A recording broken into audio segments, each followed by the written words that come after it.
Have you ever wondered why you said yes when every part of you wanted to say no? Why you trusted someone who later betrayed you, or felt drawn to a person who made you uneasy from the start? What if I told you that decision wasn't fully yours, that your thoughts, emotions, and even your beliefs might have been shaped by forces you never noticed? We like to think we control our choices, that free will is absolute. But what if persuasion, the kind you never recognize, has been silently scripting your behavior all along? There's a kind of influence so subtle it hides in plain sight. It doesn't shout, it whispers. It doesn't demand, it suggests. It doesn't push, it pulls, gently, invisibly, until you walk exactly where someone wants you to go, believing it was your idea all along. This isn't magic and it isn't coincidence. It's psychology, weaponized. The same science used to sell products, win elections, and shape beliefs is also used by people who understand one simple truth. Control the mind and you control everything that follows.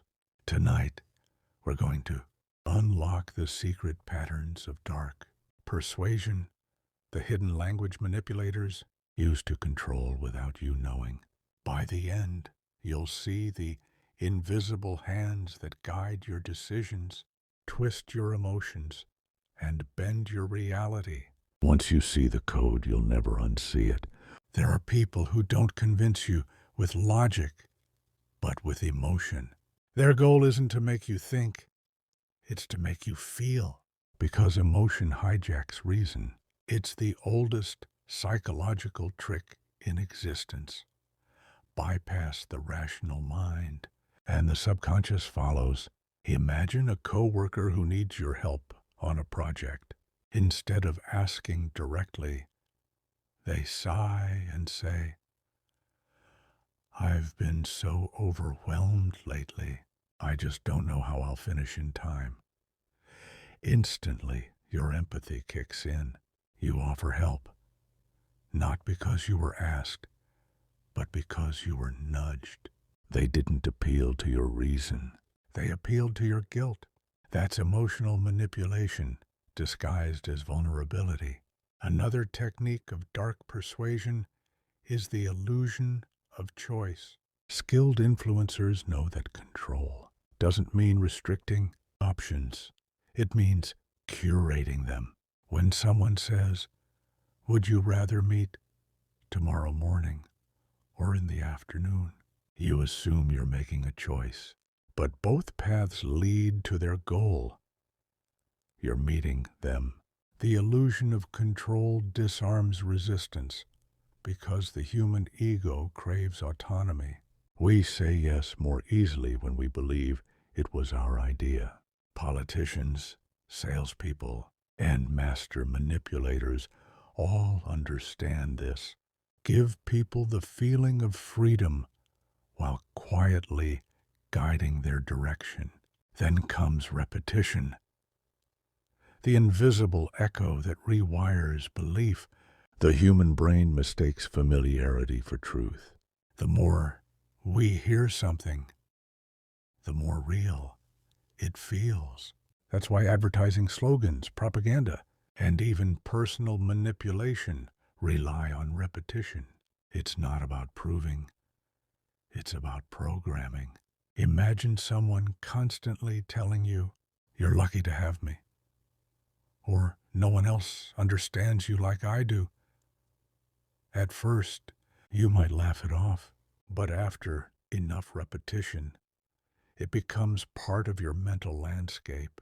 That's how dark persuaders install ideas like software, one line of code at a time, until it runs on autopilot.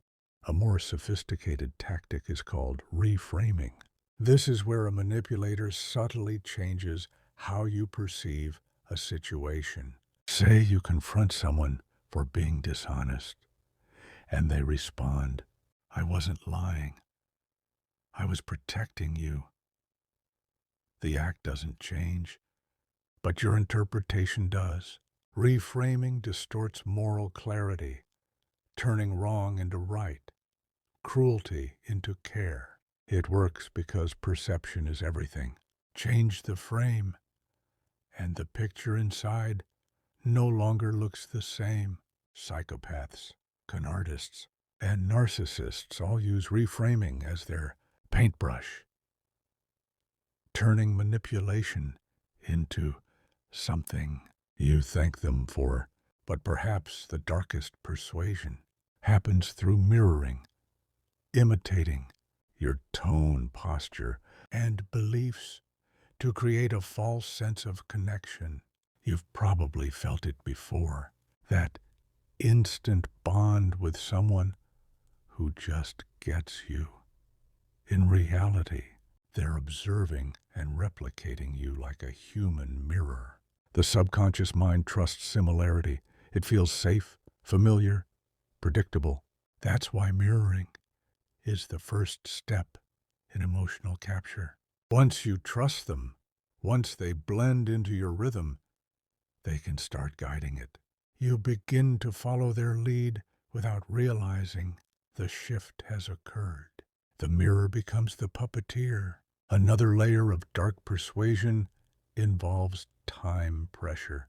Humans make poor decisions when urgency clouds clarity. You have to decide right now. This opportunity won't come again. Scarcity triggers primal fear, the fear of missing out, of loss. Manipulators use time to override thought. The faster you react, the less you reflect. Real persuasion doesn't force, it invites. But dark persuasion accelerates your emotions until logic can't catch up. The trick isn't speed, it's silence. Learn to pause before you decide. That moment of reflection is your strongest defense. Perhaps the most chilling technique of all is narrative control. Every manipulator knows whoever controls the story controls the mind. They construct a world where they are the hero, and you are lucky to be in their orbit. They rewrite events, twist intentions, and plant selective memories that shape how you see reality. Over time, you stop questioning the story because it feels coherent. Your mind seeks consistency, and they provide it, even if it's false. Think of a toxic relationship where every argument ends with, "You're overreacting," or "You always make me the bad guy." Over months, maybe years, their story becomes yours. You stop trusting your own perception and start living in their script. That's not influence, that's psychological captivity. Dark persuasion thrives on invisibility. It works because it blends in with normal behavior. A compliment here, a sigh there, a carefully timed silence. It doesn't look like control. It looks like connection. And the scariest part, anyone can use it. We all have the capacity to manipulate. Parents, partners, leaders, friends. The difference lies in intent. Do you influence to help someone grow or to make them kneel? The line is thin, and most people never see it until it's too late. But awareness changes everything.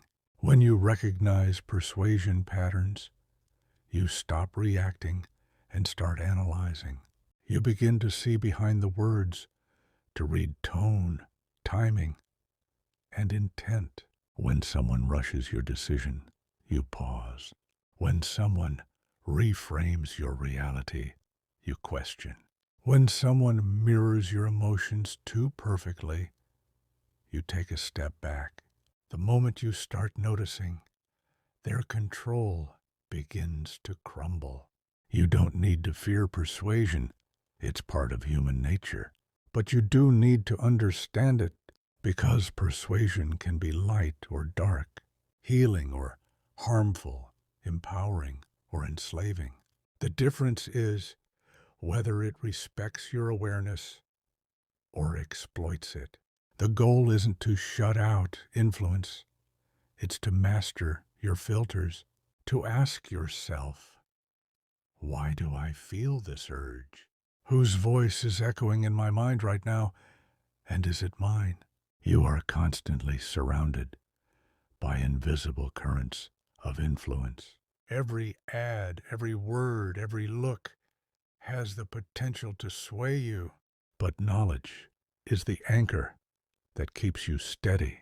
The moment you recognize persuasion for what it is, a system of triggers, emotions, and psychological levers, you reclaim your freedom of thought. You begin to act consciously, not react instinctively. Remember this: true freedom isn't the absence of influence, it's the awareness of it. If this opened your eyes, you've already taken the first step toward psychological immunity. Because the deeper you understand persuasion, the harder it becomes for anyone to use it against you. The manipulators lose their grip the moment you start to see. This is Psyche Mind Codes, where the unseen becomes visible and the hidden mechanisms of the mind are revealed one secret at a time. Subscribe now and keep decoding, because the mind you protect today is the freedom you'll keep tomorrow.